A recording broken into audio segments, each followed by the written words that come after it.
Olá pessoal, novamente todos sejam muito bem-vindos ao canal do Arrendo, canal responsável aí por disseminar informações a respeito do diagnóstico oral, estomatologia, e hoje nós vamos continuar novamente falando um pouquinho a respeito das nossas dicas do canal com relação a diagnóstico. Então vamos procurar, através dessas dicas, acertar mais o nosso diagnóstico clínico e termos boas condutas estomatológicas, ok? Vamos lá então, eu vou ficar pequenininho como de costume. E por favor, se inscreva no canal, dê o seu like no vídeo, dissemine as informações que nós estamos passando através deste canal. Então vamos lá? Vamos começar então. A dica de hoje tem a ver com o diagnóstico de cistos e tumores odontogênicos. Então nós vamos ver alguns casos clínicos, discutir alguns pulos do gato, algumas informações que eu julgo ser importantes para o diagnóstico, que talvez vai conduzir de forma mais assertiva as hipóteses diagnósticas com relação a essas lesões. Então vamos lá. Começando aqui com a primeira lesão.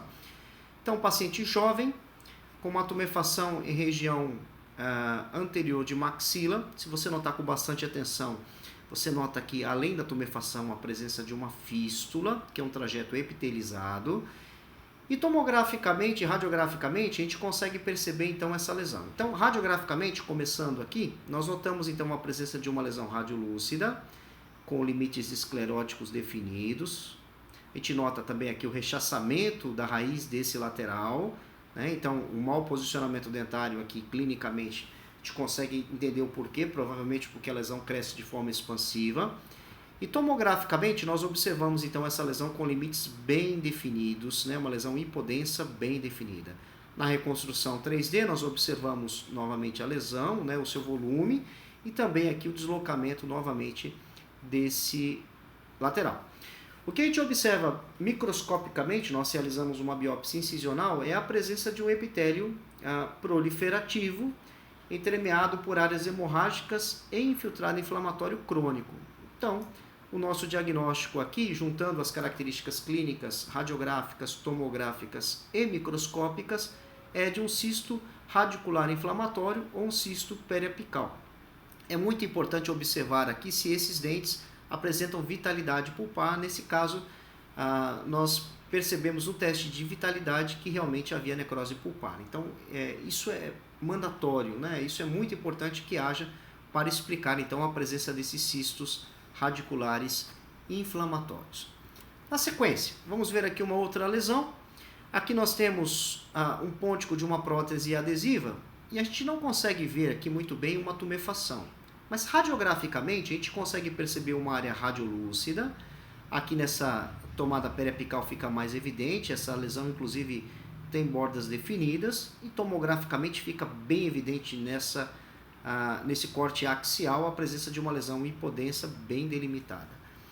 Na realização da punção aspirativa, nós verificamos então a presença de um líquido serossanguinolento, aqui a janela cirúrgica mostrando a lesão, que é facilmente enucleável, e aqui microscopicamente nós observamos então uma cápsula fibrosa ligeiramente inflamada e a presença de um epitélio cístico, que pode ser um epitélio mais colunar, mais cuboide, ou às vezes um epitélio, geralmente é assim, um epitélio mais pavimentoso, né? Mais escamoso, pavimentoso.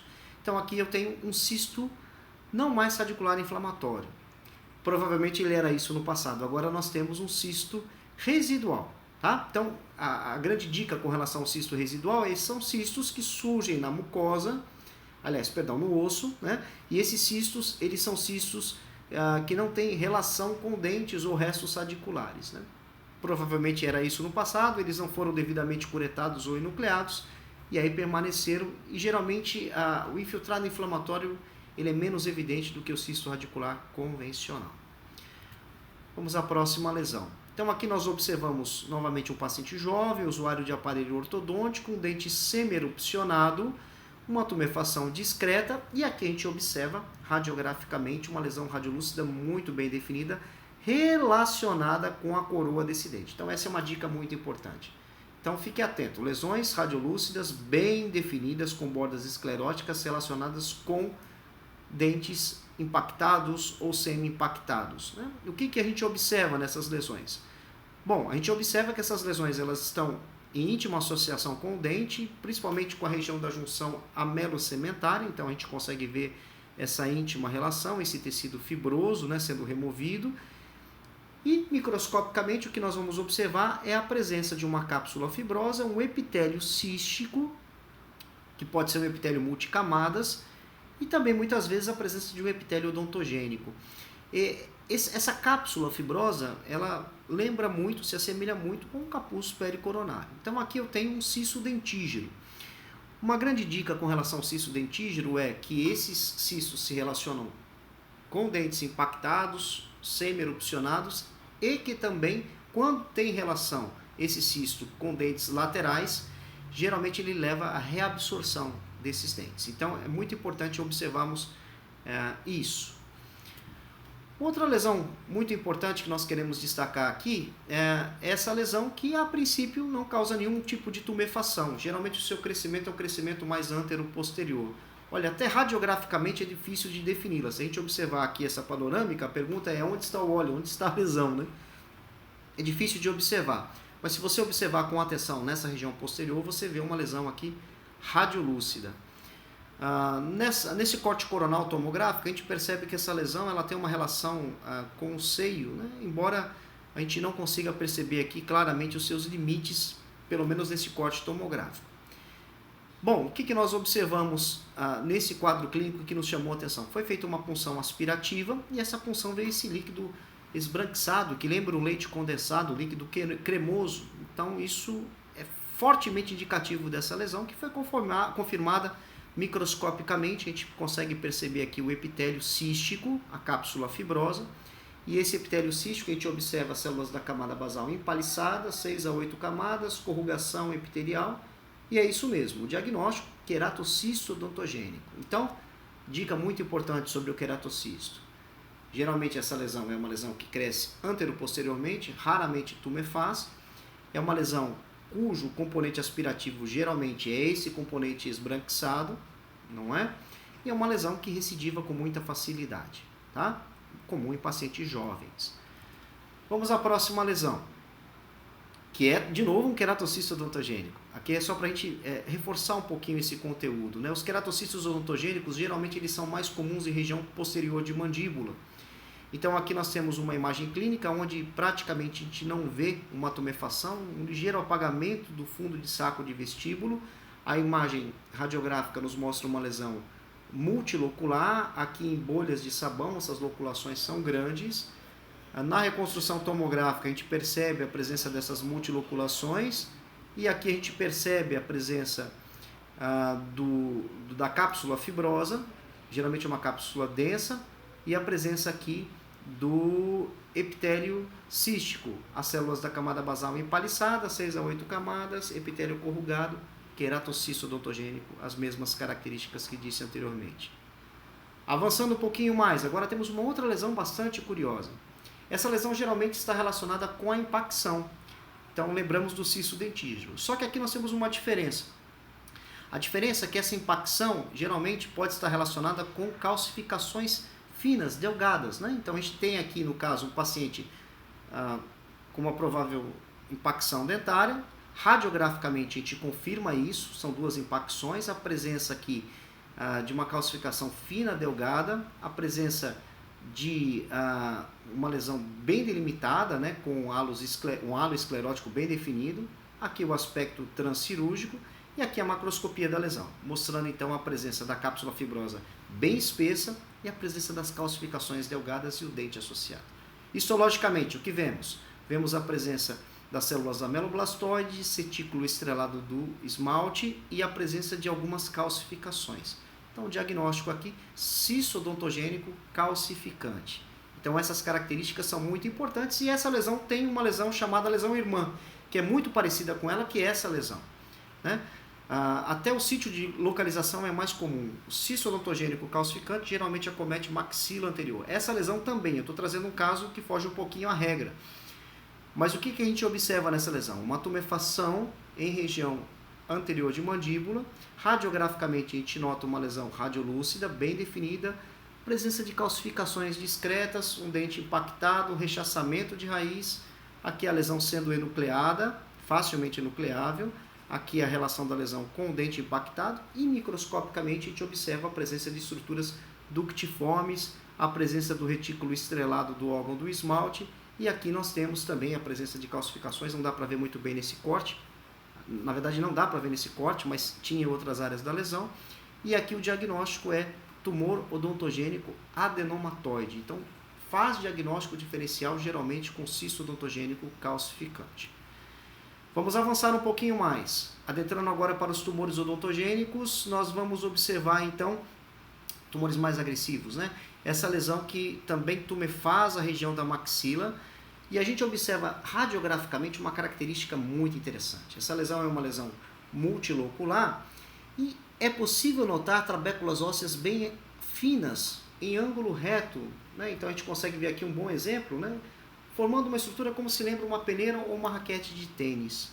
Então quando eu tiver esse tipo de característica e no transcirúrgico, quando eu realizar a biópsia, eu perceber a presença de um material gelatinoso, geralmente o meu diagnóstico vai ser mais direcionado para um mixoma odontogênico. Nesse caso era um mixoma, a gente percebe aqui um tecido pouco celularizado, um tecido mais mixoide, né?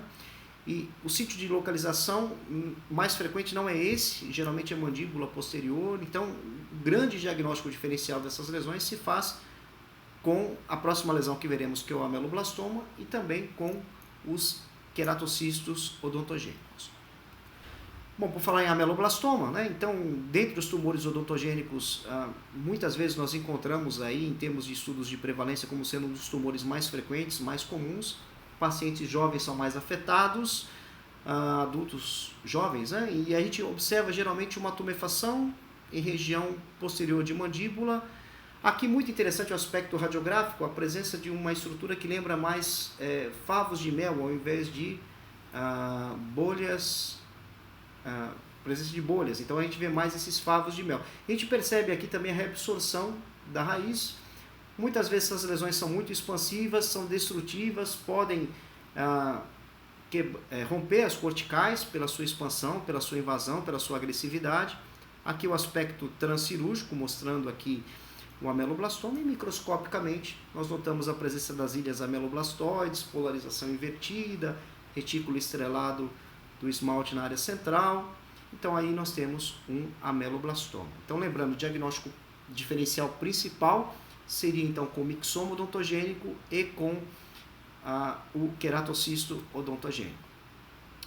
Bom, muitas séries de estudo mostram que esse talvez seja o tumor odontogênico mais comum, né, mais frequente, que é o odontoma. Lembrando que o odontoma, uma dica muito importante, muitas vezes se relaciona com a genesia dentária, provavelmente relacionada com a impacção do permanente, e é exatamente isso que nós vemos nesse caso, a presença de um dente descido, a presença de uma imagem radiográfica mostrando o dente impactado, e aqui uma massa, e aqui uma imagem mais aproximada mostrando que essa massa de fato era formada por dentículos. Então aqui a gente tem um odontoma composto, que é mais comum em maxila anterior, o complexo que é a massa, né, dentária, sem definição de dentes, geralmente acomete mais mandíbula posterior. Então aqui a gente observa a presença de um tecido dentinoide, a presença da matriz de esmalte, às vezes você nota a presença de tecido pulpar, então o diagnóstico aqui é odontoma. O diagnóstico geralmente do odontoma é feito através da imagem radiográfica. Aqui nós temos uma outra lesão para a gente fechar o quadro. Essa lesão é uma lesão também expansiva, geralmente acomete mais mandíbula do que maxila, mas o que eu quero chamar a atenção aqui, que difere um pouquinho do ameloblastoma e das outras lesões que nós vimos, é que essa lesão, embora seja multilocular, ela apresenta calcificações no seu interior. Então a gente consegue perceber essa imagem tomográfica, essa reconstrução panorâmica, a presença de calcificações internas, e aqui microscopicamente o quadro que perfaz a doença. Então a presença das células poligonais, às vezes são células que têm um comportamento um pouquinho mais aberrante, a presença de calcificações concêntricas, que são os chamados anéis de Lis-Gang. Então aqui eu tenho um tumor odontogênico epitelial calcificante. Bom, então vamos às dicas principais. Então nós vimos aí uma série de lesões. Quais são algumas dicas importantes que eu vejo que são o pulo do gato para o diagnóstico dessas lesões? Então se atentem a elas. Se eu tenho um cisto periapical, geralmente eu observo halo esclerótico, tumefação e necrose pulpar. Se eu tenho um cisto residual, eu posso ver tumefação, halo esclerótico e menos inflamação, isso microscopicamente falando.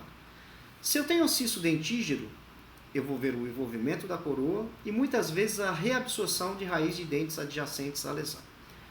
O queratocisto odontogênico, o crescimento antero-posterior, dificilmente tumefaz, a porção esbranquiçada, uni e multilocular, ou multilocular.